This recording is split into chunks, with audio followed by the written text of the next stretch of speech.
Salut à tous, c'est Stott et on se retrouve aujourd'hui pour la critique de la série Knuckles, garantie sans spoil.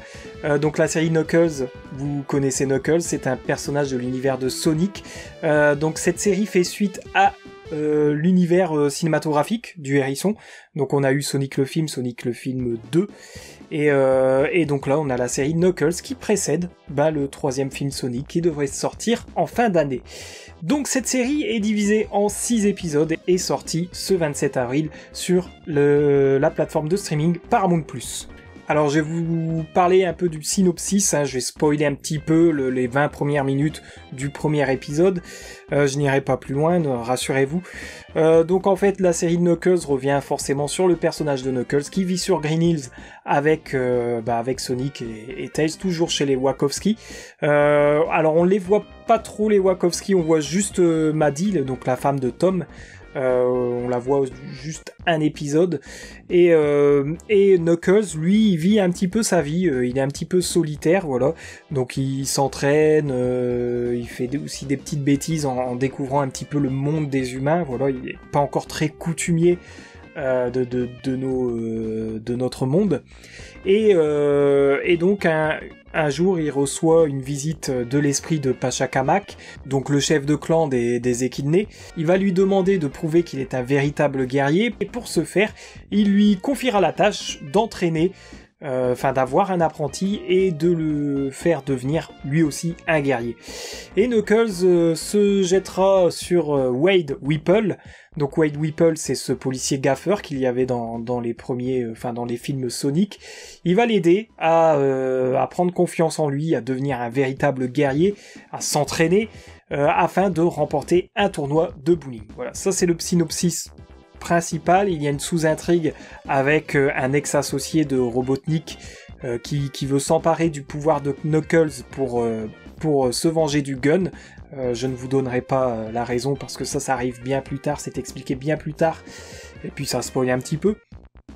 Donc voilà, ça c'est les lignes de base de Knuckles. Alors qu'est-ce que je peux vous dire sur cette série ? Moi j'ai été pas non plus transcendé, mais je suis pas non plus déçu de la série. Voilà, je suis c'est bilan mi-figue mi-raisin pour moi parce que alors je vais vous dire, cette série s'appelle Knuckles, on est d'accord, et pourtant Knuckles a tout cassé. Moi, à mon sens, personnellement, j'ai ressenti que Knuckles apparaissait peut-être 15 à 20% dans l'entièreté de la série.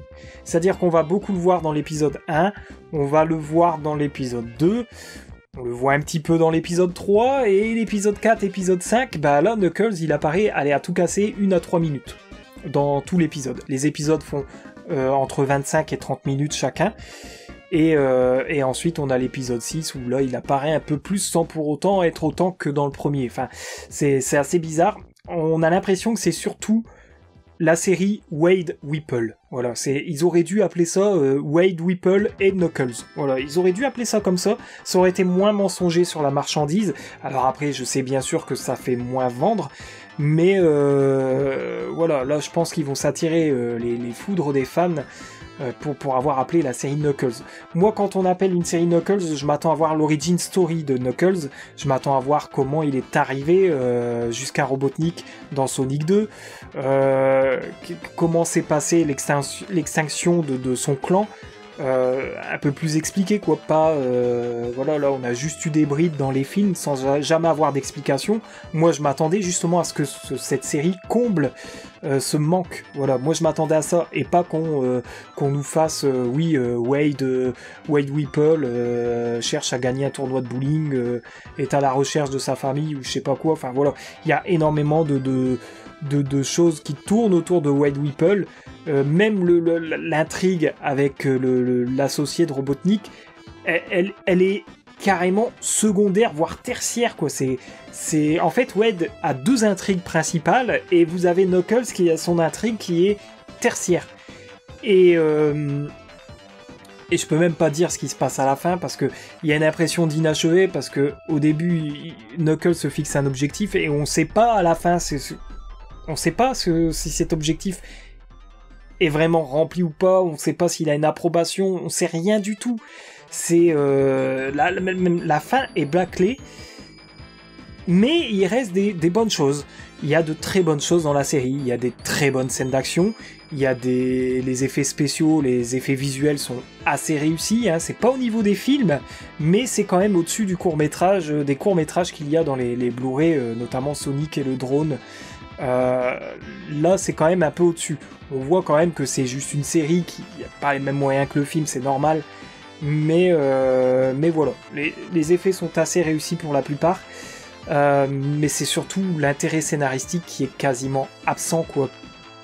Voilà, c'est dommage. Après, il y a de très bonnes scènes, de très beaux moments, mais la série, elle ne fait que ça d'enchaîner avec les très bons moments, les très mauvais moments. Voilà, il y a vraiment des moments qui sont cringe, des moments qui sont, comment dire, qui sont non essentiels, on va dire, qui sont futiles. Voilà, c'est vraiment dommage de s'être raté à ce point-là pour le côté scénario de Knuckles. Ouais, ça, c'est dommage.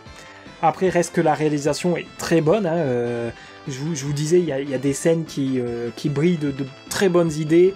Donc vous savez qu'il y a du bowling, il y a certaines scènes de bowling qui sont assez réussies. Il y a très bonnes idées de mise en scène. Il y a aussi également les musiques qui sont absolument excellentes. Il y a beaucoup de musique populaire. Assez vintage, voilà, moi je sautais de mon siège à chaque fois que j'entendais une musique, et elles arrivent souvent à des moments qui se marient très bien avec la musique en question. C'est des musiques qui sont un peu plus vieilles que moi, hein, qui sont pas de mon époque, mais j'ai toujours eu plus d'affect avec la musique vintage que la musique d'aujourd'hui en fait. Donc voilà, il y a de très bonnes choses, hein. Mais voilà, c'est gâché par un Wade show, on va dire.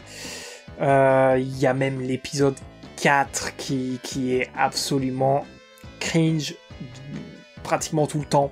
Et ça c'est dommage, vraiment dommage.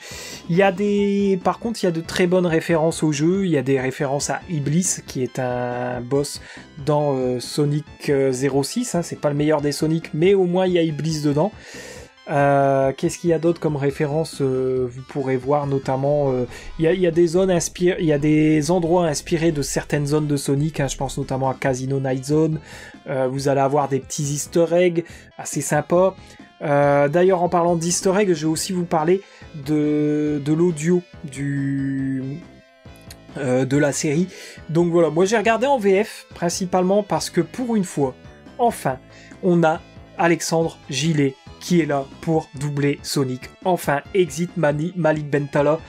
Ça fait vraiment plaisir parce qu'il jouait très mal dans les films. Hein. Je suis désolé Malik Bentala, mais franchement, si on te propose Sonic 3, j'espère qu'ils ne te le proposeront pas, n'accepte pas. Franchement, n'accepte pas. Parce que Sonic, pour moi, il a un timbre de voix particulier. Il est rapide quand il parle aussi. Ça, c'est très important. Et il a beaucoup de dynamisme quand il parle. Voilà, c'est un petit pic à Malik Bentala parce que j'ai été obligé de me le coltiner quand j'étais voir les films. Dans mon coin, il n'y a pas de VO, malheureusement. Donc j'espère que voilà, la série, c'est pas juste... comment dire, c'est pas juste Alexandre Gillet qui revient pour la série parce que c'est juste une série et qui ne sera pas là pour Sonic 3 et qui remettront Malik Bentala. J'espère que ça n'arrivera pas. Mais bon, j'en reviens à mes références. Donc en parlant de l'audio, donc oui, c'est très bien. Mais l'AVF a apporté aussi quelques erreurs de traduction. Il y en a une en particulier qui fait référence au projet Shadow. Donc on sait très bien que le projet Shadow date d'il y a 50 ans.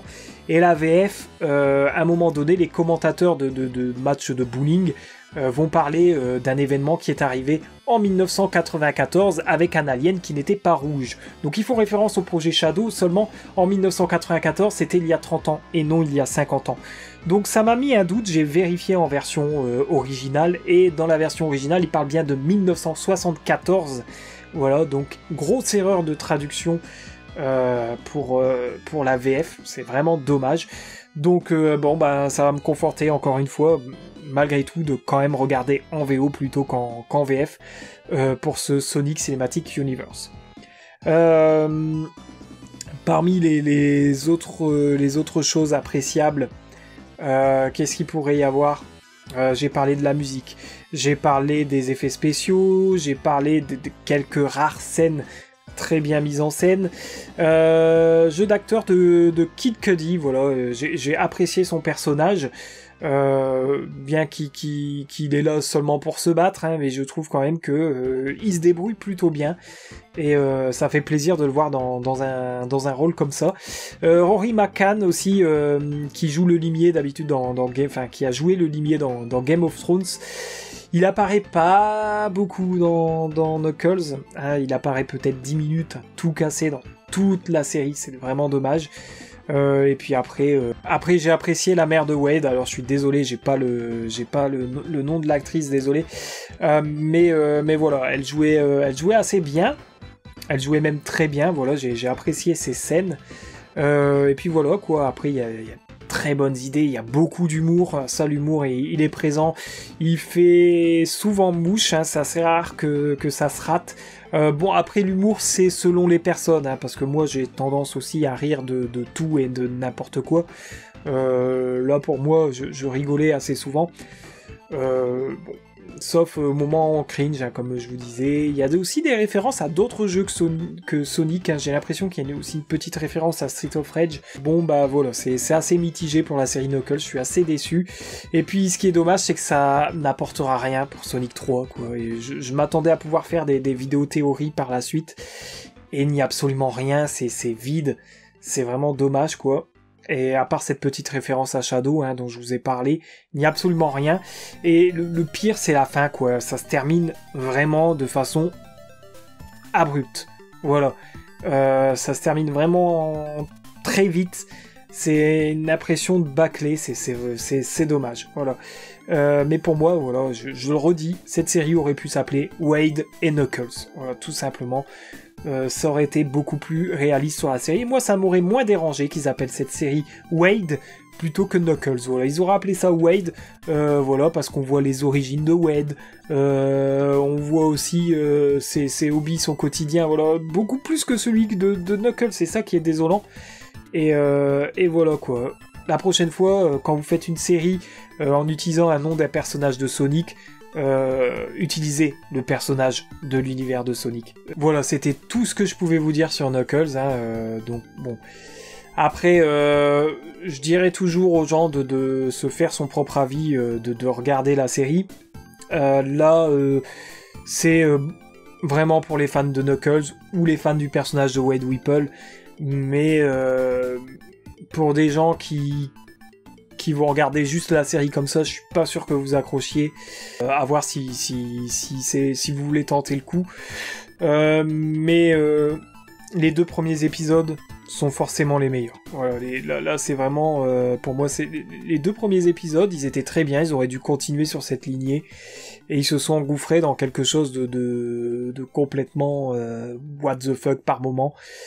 Voilà, c'est dommage. Voilà, je me répète un peu, mais voilà, je suis assez déçu de cette série. C'est dommage parce que Knuckles faisait partie de ces 3 séries que j'attendais le plus cette année, hein. Donc il y avait Knuckles, donc forcément. Il y avait la partie, la seconde partie de la saison 3 de Chucky qui est excellente, hein, qui est diffusée en ce moment, et qui est vraiment sous-exploitée en France. Vraiment, c'est vraiment dommage. Tellement sous-cotée cette série alors qu'elle est géniale. Et puis 3e série que j'attends cette année, c'est House of the Dragons saison 2. Voilà, alors j'espère qu'elle sera à la hauteur, elle. Donc voilà, c'était Stott pour la critique de la série Knuckles, et on se revoit très bientôt sur la chaîne Kingdom of Stott. Merci à vous d'avoir regardé cette vidéo, le pouce est appréciable, l'abonnement aussi, et on se revoit très bientôt. Salut!